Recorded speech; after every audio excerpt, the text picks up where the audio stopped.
Good evening, everyone, and thank you for joining us again for the biweekly guided meditation and Dharma talk with us at the Blue Lotus Meditation and Mindfulness Center here in central Minnesota, Brainerd, Minnesota.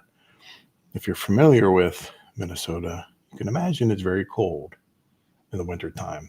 And like a lot of parts of the United States, experiencing some pretty significant temperature drops with an Arctic blast. So if you're able to view us in this and you're part of that area, do stay warm. We want you to be safe and warm. So please do. It's very cold out there. It's where we are. It's minus 30 degrees Celsius. So that's pretty cold. So again, thank you for joining us today or this evening. Today is January 20th. It's 6 p.m. here in the central time zone. Maybe different for you if you're at a different time zone, and wherever you are, whether you're watching us live or on a replay, we welcome you and thank you very much for spending some of your time with us this evening. We appreciate it. So just a brief announcement before we begin. Our 2025 event calendar is published on our website with many new and joyful and nurturing and healing and developmental activities, everything from mindfulness walking to Vipassana retreats, right? We have a one-day introductory type of Vipassana retreat on Sundays just to see, maybe to start building up your practice. And then we'll have a 5-day retreat, and that will all culminate with a 10-day retreat. So you can check on your progress and your stamina for Vipassana retreats. Go ahead and check out our schedule. I'll be through starting in May, actually, I think, end of May, June, July, August, and through September. So check out some of our offerings as well. So before we begin, let's begin with as we continue, let's go right to the 3 jewels. I take refuge in the Buddha. I take refuge in the Dharma. I take refuge in the Sangha. Very good. So tonight's topic, where are you looking? Now let's think about where we look, and not just, at our surroundings, but when I'm referring to where you are looking, where are you looking for guidance? Right? Looking for a role model, perhaps, or someone that you revere deeply and you respect their decisions or their lifestyle or whatever it is that you find appealing. And we have to be careful about where we look and who we decide to follow, because sometimes the qualities that we think we may admire may be symbolic of some suffering inside.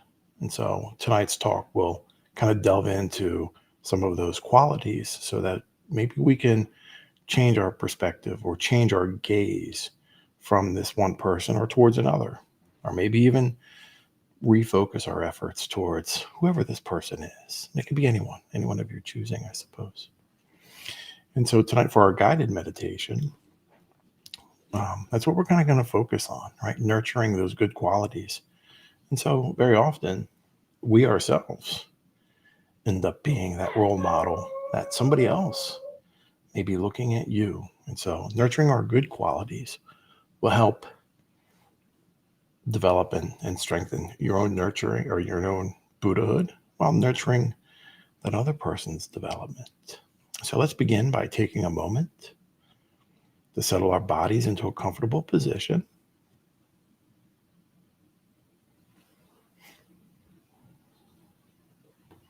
You may close your eyes or keep them slightly open with a soft focus, looking downward a few feet in front of you if you choose. Breathe in.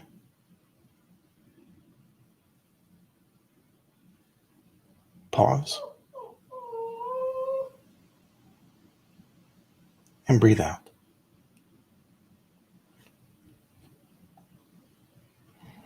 And as you sit there, you're warmly invited to allow a half smile to rest on your face as well.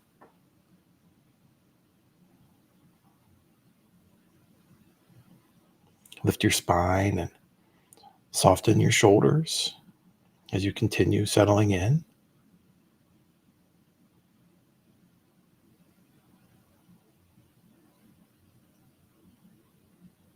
And soften your belly as well.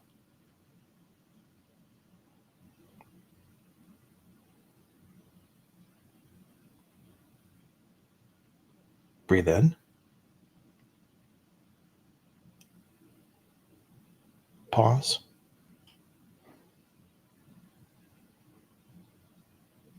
And breathe out.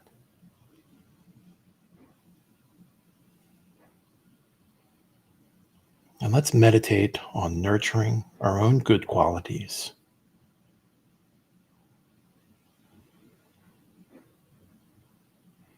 When we nurture good qualities, we allow ourselves to promote well-being within ourselves as well as with others.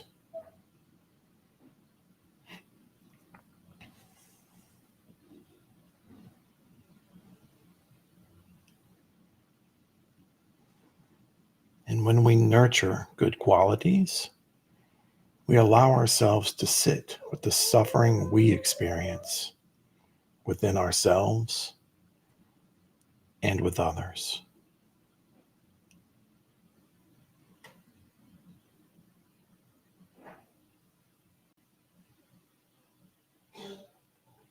And when we nurture good qualities, we allow ourselves to nurture our own Buddhahood for the benefit of all living sentient beings.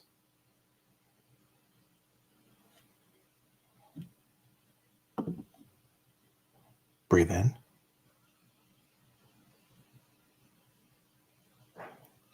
Pause. And breathe out.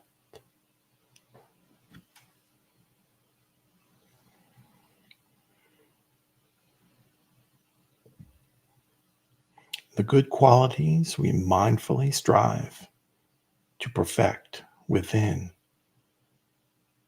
are compassion,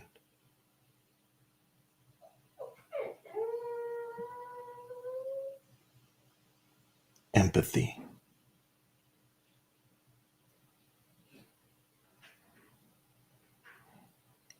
patience,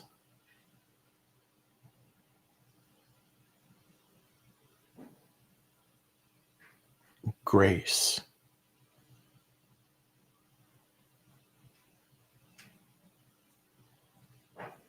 and generosity.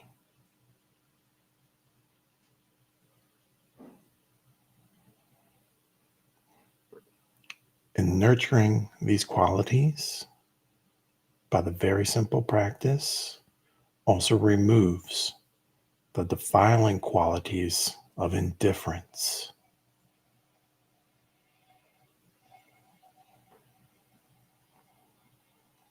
insensitivity,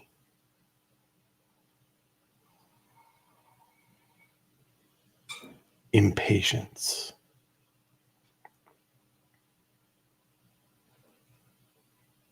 unkindness, and greed.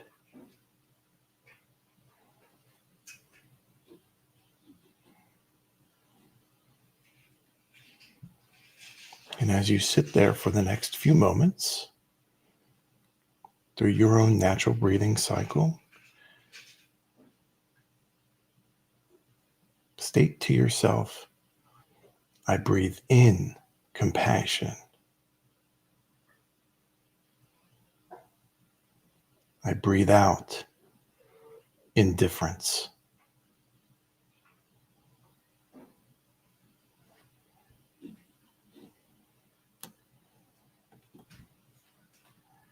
I breathe in empathy.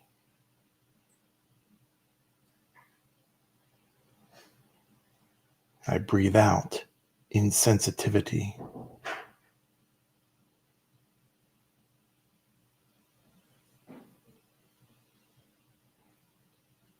I breathe in patience.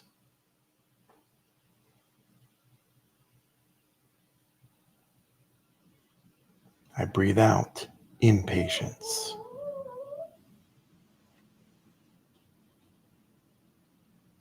I breathe in grace.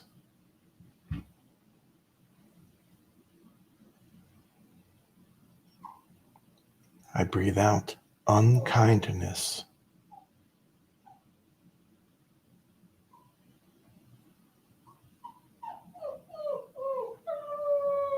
I breathe in generosity.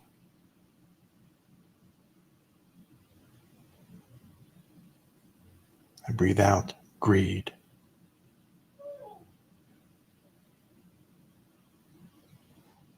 It is through these noble aspirations of nurturing good qualities that I walk with joy along the path towards liberation from suffering.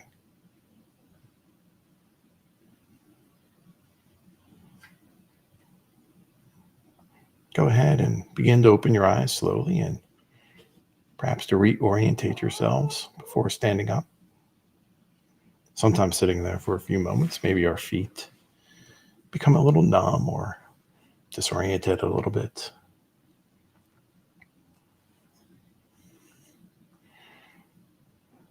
So we have good qualities and we have bad qualities that we all experience from time to time. It's part of human nature. It's part of suffering.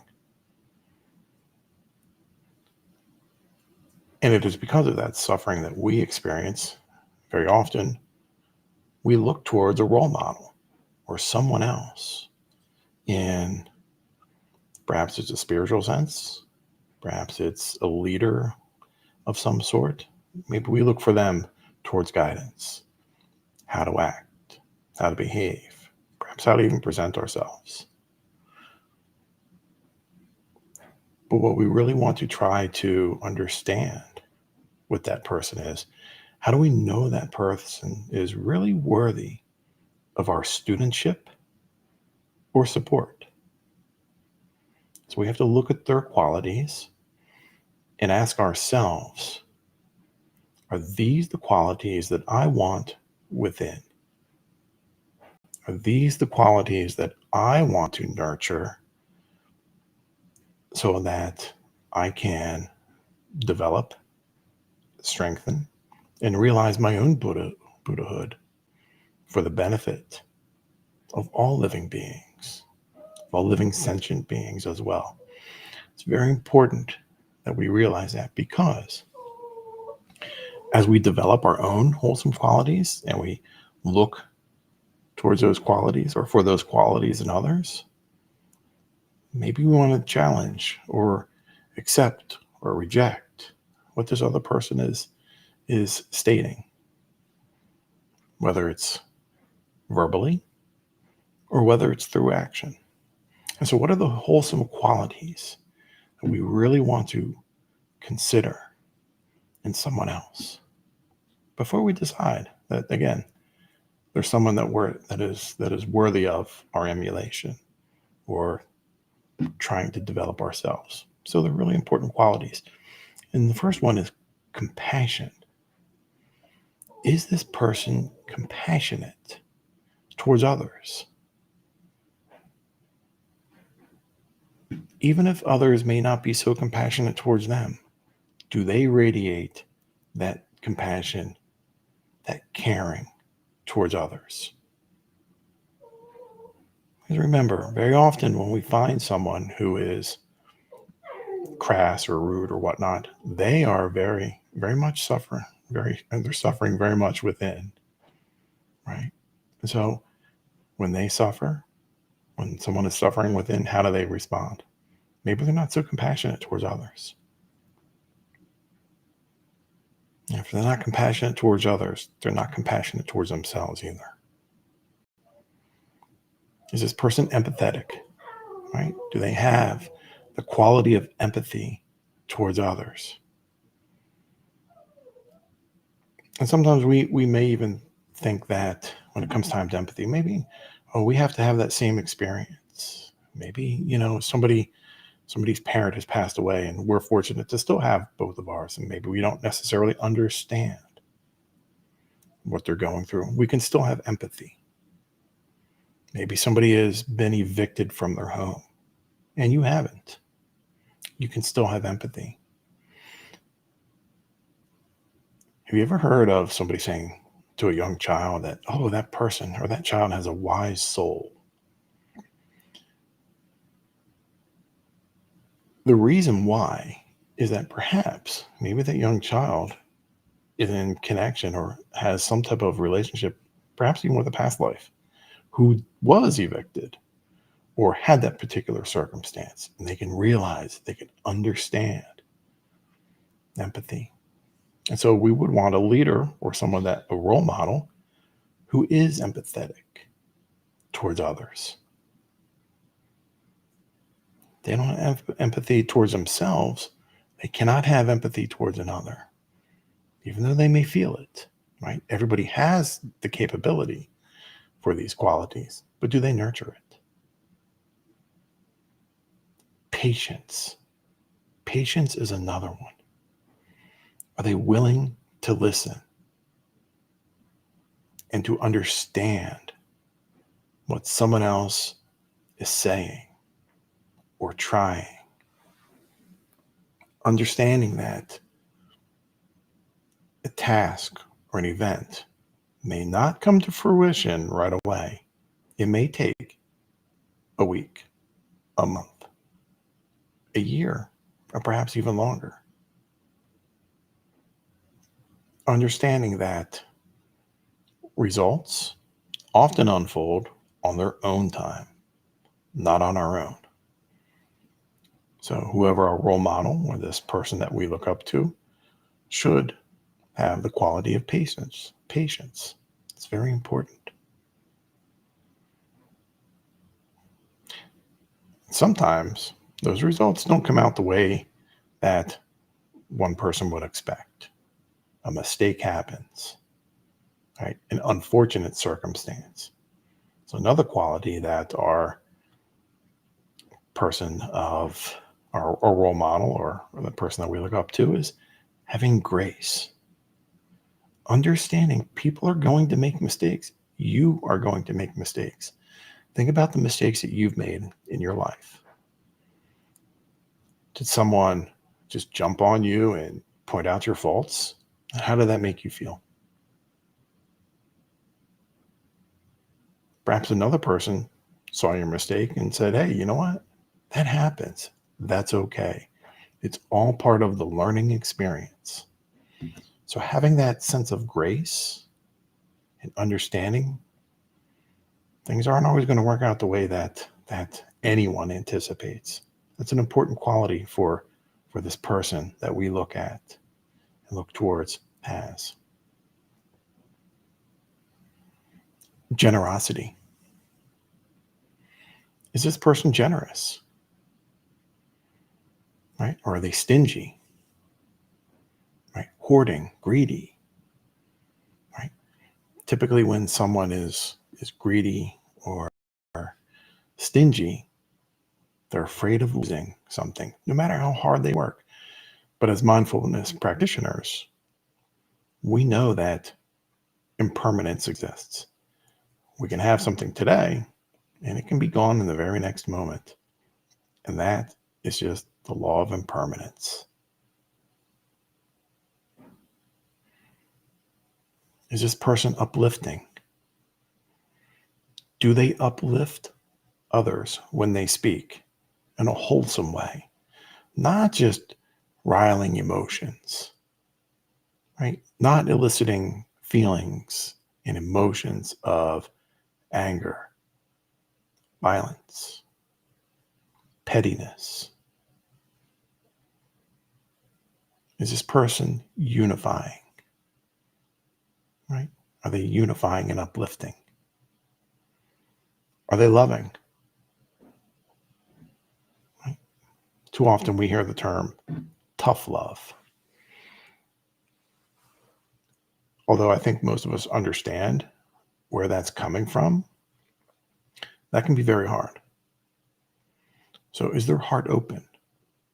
Right?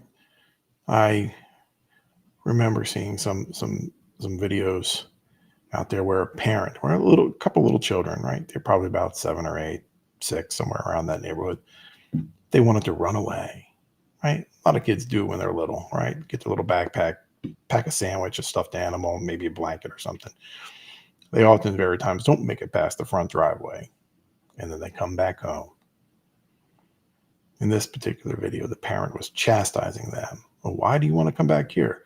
Why do you deserve to come back here? Trying to teach them that the world is cold, right? That the world is hard. Is that a valuable lesson? Are you teaching them that the world is cold? Or are you teaching them that your love is conditional? That home is not a safe place. So a leader, right, our role model, person that we look up towards, should also have a sense of love about them.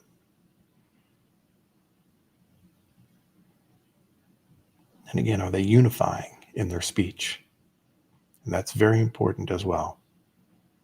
Not unifying a select group, but all living beings. Will all living beings feel a part of this association, of this life? Or will they feel alienated or excluded?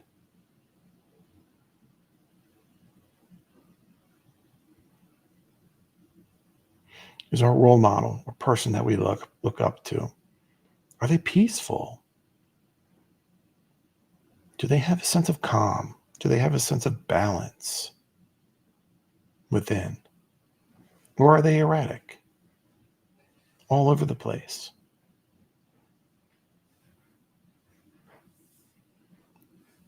Are they threatening others? Right? Whether direct or implied. If a leader is not peaceful, they too are suffering. They have that a huge sense of suffering within. And they spread that towards others. And then are they truthful? Right? Are they honest with themselves so that they can be honest with you? Now, being truthful doesn't mean you have to be cold and hard. All right? Doesn't mean that. There are ways to appropriately critique someone, whether they have made a fault or made an error, right? So being truthful does not mean in any way being hard towards one another. Those are the wholesome qualities that we would hope that we all look towards in a role model or a leader, right? Whether it's a leader of a nation or a religious organization, a boss, could be anyone. And then on the other hand, what are those defiling qualities? And that would be the exact opposite of the wholesome qualities. So indifference, insensitivity, impatient, unkind, greedy, divisive, bellicose, right? Are they angry, opposite of peaceful? Do they lie? Are they untrustworthy in that sense? So these are very important considerations when we choose to emulate, to develop our own qualities within. Because it's when we nurture these good qualities, generosity, uplifting, loving, unifying, peaceful, generosity, compassion, and empathy. It's truly when we help ease the suffering of all living beings, right, of all living sentient beings, while at the same time nurturing our own Buddhahood. That's how we do. That's how we go about helping everyone as we help ourselves. It's not mutually exclusive. When we help and nurture our own good qualities, it's not just for the benefit of us. That shines a light on others. That's how we can motivate others as well. So think about the qualities that maybe you want to nurture and develop. It's the beginning of a new year, right? It's only 20 days in. If you haven't made a New Year's resolution, that's cool, right? You can certainly start today, because the reality is every single day is a new day, a new opportunity for you to develop those qualities, to nurture your own Buddhahood for the benefit of yourself, yes, but also for the benefit of all living sentient beings during our time. When we help ease the suffering of others, it truly makes the world a better place. So something to think about as we go about the remainder, not the remainder, the beginning of the new year. We still have plenty of time, right? So something to think about. So our next talk will be on February 3rd, and it will kind of piggyback, right? Kind of overlap with this a little bit, and then we'll solidify some of our qualities that we thought about and talked about next time. So February 3rd, who do you want to be? Right? Not that you probably couldn't be Batman or Superman, right? But who do you want to be on the inside? Right? And that's what we'll be thinking about and exploring on the 3rd, on February 3rd. So with that, my friends, I do want to say thank you for spending some of your time with us this evening. Your wonderful comments are always a delight to read and to respond to. Participation is wonderful, and I really enjoy interacting with all of you. If you haven't checked out our website, please go ahead and do so. There's a lot of free resources out there, a lot of opportunities for you to participate with the Blue Lotus Meditation and Mindfulness Center, even where you are. Perhaps it's with a youth group. Perhaps you want to start your own chapter, right? Your own Sangha out there. Absolutely. So go ahead and check out our website if you haven't already done so. And with that, my friends, until February 3rd, or unless you message me earlier or message us earlier, we will see you then. Take care, my friends. Many blessings to you all in this wonderful new year.